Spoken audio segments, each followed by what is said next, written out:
Good morning, everyone. You have been suggested to go through the lines of lesson number 12, that's a poem. If. If is written by Rudyard Kipling. He is one of the Indian English journalist, short story writer, poet, and novelist.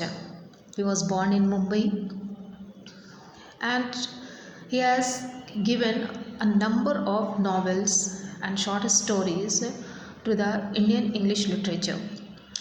So, some of them are The Jungle Book, Just So Stories, Kim, Gunga Din, and If, which we are going to discuss in our class. And Rudyard Kipling was awarded the Nobel Prize in Literature, making him the first English language writer to receive the prize, and he remains his youngest ever recipient. सबसे young Nobel prize winner में नाम Rudyard Kipling का लिया जाता है. The poem If give sound advice on what to keep in mind while growing up. मतलब आपको कुछ सजेशंस दिए जाएंगे क्योंकि आप भी ग्रोइंग एज में हैं और इस पोएम में ग्रोइंग एज में किन चीज़ों को अपने दिमाग में रखना चाहिए, किन क्वालिटीज़ को डेवलप करनी चाहिए अपने अंदर, अपनी पर्सनालिटी को किस तरह डेवलप करनी चाहिए, उसके बारे में बताया गया है. The poet stress on the good qualities you should have to lead a meaningful, honest and rewarding life. So अपनी ज़िंदगी को रिवॉर्डिंग बनाने के लिए हमें और क्या क्या चीज़ों पर ध्यान देना चाहिए, ये सब के बारे में हम लोग इस पोएम में. Have a look on the lines. If you can keep your head and when all above you are losing there and blaming it on you, if you can trust yourself when all men doubt you, but make allowances for their doubting too.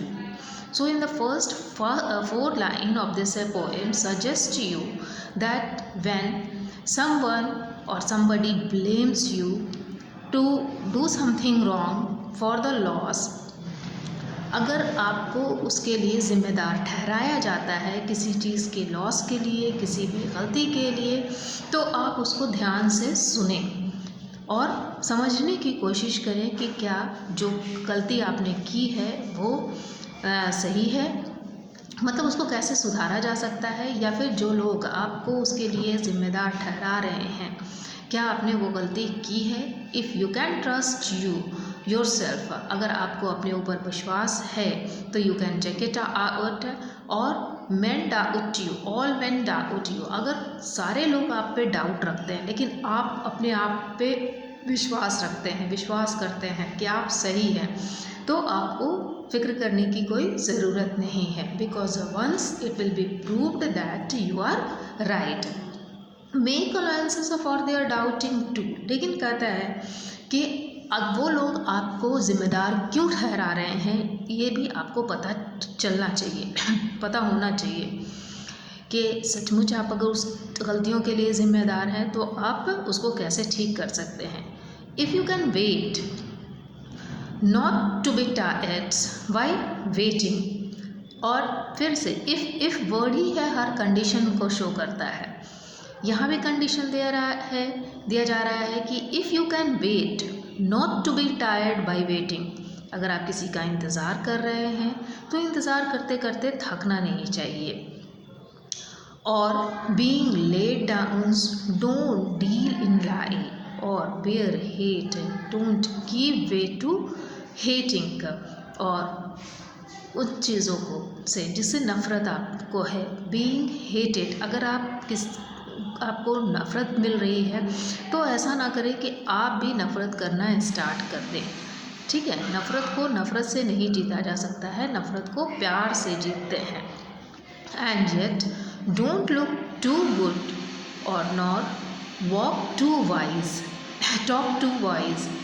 सो अपने आप को बहुत अच्छा और बहुत समझदार दिखाने की कोशिश ना करें. अगर आप बहुत समझदार हैं भी तो ये आपकी क्वालिटी है. You should possess these qualities and by the time People will understand that you are really wise, intelligent. आप अपने मुंह से अपनी तारीफ ना करें. If you can dream, not make dream your master. और आप अगर सपना देखते हैं तो वो सपना आप पे हावी ना हो, यानी उस सपने की वजह से आप कुछ गलत ना कर दें. ठीक है. Suppose you have seen a dream to be the king. ठीक है. और आप एक कॉमन मैन हो, लेकिन आपने सपना देखा कि आप सपने में राजा बन गए. तो आप राजा बनने के लिए आपको क्या करना होगा? आप उसके लिए गलत काम तो नहीं कर देंगे. आप जाकर राजे का मर्डर कर करके राजा की गद्दी पे तो नहीं बैठ सकते हैं. So dream should not master you.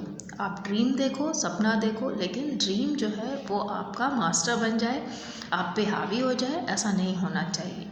If you can think, not make thought your aim. और जो भी आपके दिमाग में जो विचार आते हैं, जो भी सोच है, उस सोच को आपके ऊपर हावी नहीं होने देना है.